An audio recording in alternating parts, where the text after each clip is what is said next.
Everybody. So I'm trying something out, releasing sorry, my brain's stopping, a SPED newsletter for everybody. I just finished my master's, so I was reading a lot of research coming out about different special ed topics. So there were a few that I thought would be interesting, and I thought, I could attach it and everybody could look at it at their own leisure. So this is the first article that I'm going to try out with you guys. It's about this strategy that they use to improve math calculations with children that have ADHD and LD, learning disabilities. So they used a specific cognitive strategy for this. Okay, so here are some things that we know children with ADHD struggle with. They struggle with organizational strategies. They struggle with verbal problem solving and things like that. So we know this about kids with ADHD, and this was the cognitive theory that they worked off of. The big thing you need to know here, you can read all this at your own pace, but students with ADHD and LD compared to their general ed peers, when they compared them across all four of these domains, there was not a huge discrepancy. However, when they compared them against this first domain, there was a large discrepancy. And that's because this first domain, the planning domain, focuses on executive functioning. So students with ADHD and LD, they found struggled with this area specifically, organizing their behavior, monitoring their performance, constructing strategies, and selecting strategies. And this is the method that they used to conduct their research. So the big thing you need to know here is that the students were given a math worksheet. So the students in the experimental group were given a math worksheet. It was basic computation problems, addition, subtraction, multiplication, division. After that worksheet, the students were given 10 minutes of like a strategy planning session. It was the student with other students in a small group. So they'd work in a small group together. The teacher was there to facilitate a discussion amongst the students.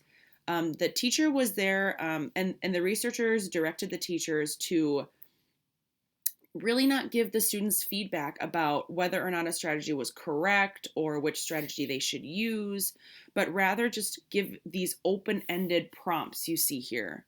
So teachers were asking them things, why did you do it like that? How did you solve the problems? What could you have done to get more answers correct? And the students kind of bounced ideas off of each other.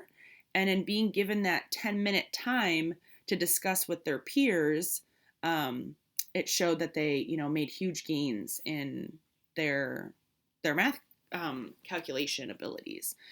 And then after this discussion, they would be given another worksheet to work on. So it was worksheet, discussion, worksheet. The other group was not given the discussion time, and they were just given their basic math curriculum taught, as they would normally. Nothing was changed for them. Here's some more details about, I'm not going to read all this to you. You can look at this if you want to. There's just more details about the research. And what I would like to highlight, hold on, I'm going to find the correct slide here. What I would like to highlight is in the research, here it is here.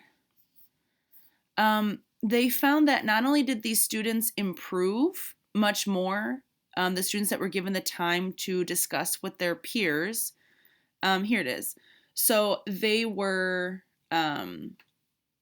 they improved, like they had a large margin of improvement.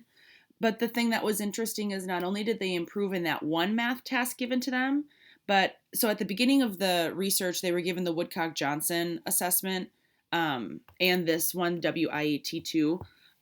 They were given that at the beginning of the research and at the end of the research. So the students improved on the worksheets they were given, but also they were able to transfer these skills and these strategies that they used from that task of the worksheets to this different task of the math problems on these two standardized tests, the Woodcock-Johnson and WIET. So, excuse me, the researchers thought that was interesting just because like what they were taught, one skill, one strategy they were taught here in this one area helped them now. They were able to transfer that over into this other area. And then not only that, but it said that a year later, you can see this bit here, a year later, the students were retested with the Woodcock-Johnson, and they were still their improvement, there it is. Their improvement was significantly greater than the improvement of the students in the comparison group. So not only were they able in the short term to transfer these skills over to this other standardized assessment from what they were doing in the classroom with their teacher, but a year later they were continuing to show improvement. So that's this research. If you want to look at it a little bit closer, go ahead.